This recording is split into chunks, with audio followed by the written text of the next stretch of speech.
Hi, this is Jackson Hogan for Real Skiers TV and realskiers.com, here to talk about 5-point side cuts, a new dimension in ski design. The traditional design of a ski has it measured by the widest point in the tip on this Rossi E98 way up here in the forebody.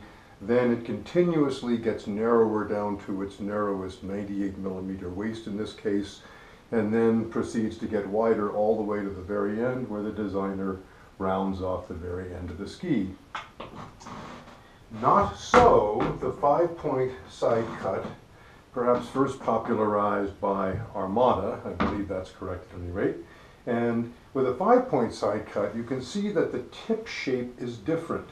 If we look at it from the base side, it's a little easier to see that while it widens out, that doesn't become the widest point of the ski. The widest point of the ski is in fact way down here. And then you have a continuous move down to the 115 millimeter waist, and then you expand to a wide point at the tail, but by no means is the tail finished at that point. In fact, you've got another foot or so of tail left on this ski. So what does this 5-point side cut tell you? It tells you that one way or another, the tip isn't going to be involved in the turn shape, and nor is the very end of the tail. And if we look at the baseline of the ski, we get corroboration of what's going on because the forebody of the ski is radically rockered and the tail is also radically rockered just about at that point that delineate the second side cut mark, or the actual widest point of the ski at tip and tail. That means the ski has essentially got two personalities, the length of a long ski, but then inside that a side cut of a shorter ski. This same sort of behavior is found, although the behavior is not identical by any means, but the same shape can be found in a Sham 97. In fact, that's a very good lesson about ski design. Both are 5-point side cuts, and yet a Sham 97 couldn't ski much more differently from an Armada JJ.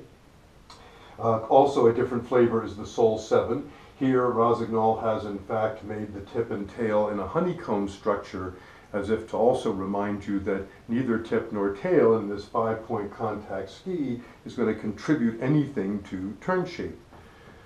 We even see traditional manufacturers like Vocal, who are now introducing what had been called at Armada the elf toe, I believe. We now see a very similar echo of that in this more paddle-shaped forebody that doesn't widen out to its widest point till about here.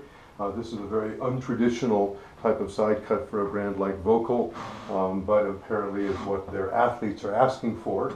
You see also the evolution of a model from a 3-point contact to a 5-point contact in this K2 NX108. It is the stepchild of a side stash, but one of its differentiating characteristics certainly is that it has a longer tapered area in the forebody of the ski, so that you get more of this smeary shovel effect rather than the single earlier contact point that you would have with a 3-point contact side cut.